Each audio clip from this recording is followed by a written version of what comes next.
Today we're going to talk about the swastika.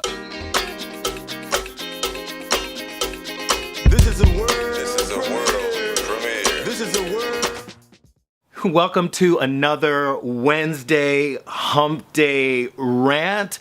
Today I'm going to update you on a few things that are going on with Altspace and me and the channel, and then we're going to jump into our main topic. Before we start, I want to shout out Ethan from the Convertible series. We completed our first 10-mile run, making our way from Altspace to Belle Isle, completely around the island and back to Altspace with energy to spare. The Onion Knight called out some popular YouTubers last week in a video about presidential candidate Clifton Roberts and his running mate Amy Breeze Harper. Clifton Roberts has included animal rights in his platform, and this gives vegans an opportunity to talk about the importance of animal rights as not only an issue for animals, but an issue for human health and for protecting the planet. Now that some of the drama has died down from the Blackface debacle, if you don't know about that drama, you can just follow some links that will be included in the description box below. The short version is two YouTubers who identify as white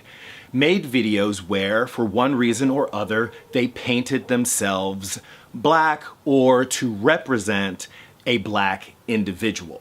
There were all kinds of reactions. Some people were supportive, some people were against the idea of a person who identifies as white painting themselves black for any reason whatsoever. The real issue is the power of blackface as a symbol.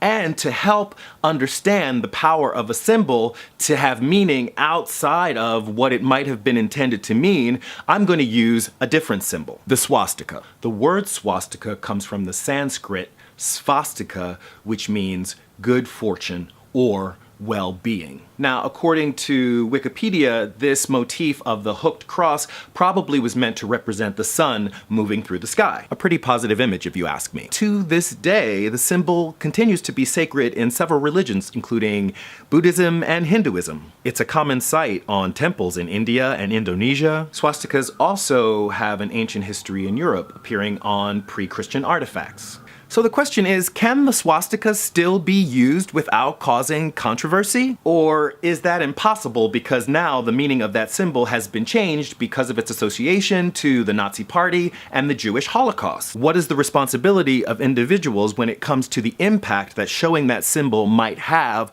on certain people? If you ask me, this example shows that it is possible for a symbol to have its meaning changed over time and to have its meaning associated with something that is so negative that the use of it in any context is going to have negative results. It might not matter the intentions of the person painting a swastika symbol, whether they're trying to represent the sun or a flower or any other positive image. There are still going to be those negative associations. The same can be said for blackface.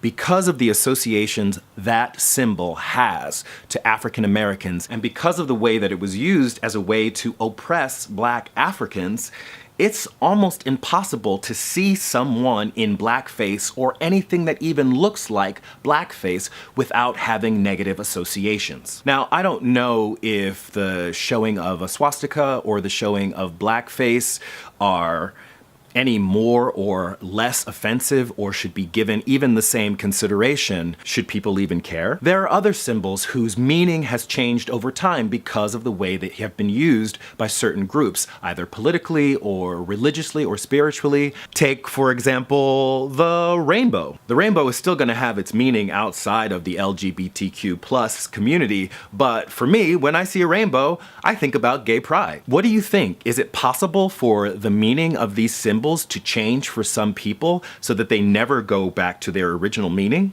Catch me on Friday for the next update, Saturday for the next walkthrough of Altspace, and Sunday for my next live stream at 11 a.m. Eastern Standard Time. I'm going to be posting a link to a video that I hope all of you will watch in preparation for the discussion in my next live stream. We're going to be watching a video by Dr. Claude Anderson, but I have one caveat. I'm asking that people only watch the first hour and a half of the video. At the end of the video, Dr. Claude Anderson goes into some solutions that he's presenting for the African American community, and I don't necessarily agree with everything everything that he says in the video. I do think that he presents a sweeping history of Africans in the United States and around the world that I think will be helpful as part of our discussion. That's it for this video. Like it if you like it, share, comment, subscribe. This is Reg signing off. Love yourself.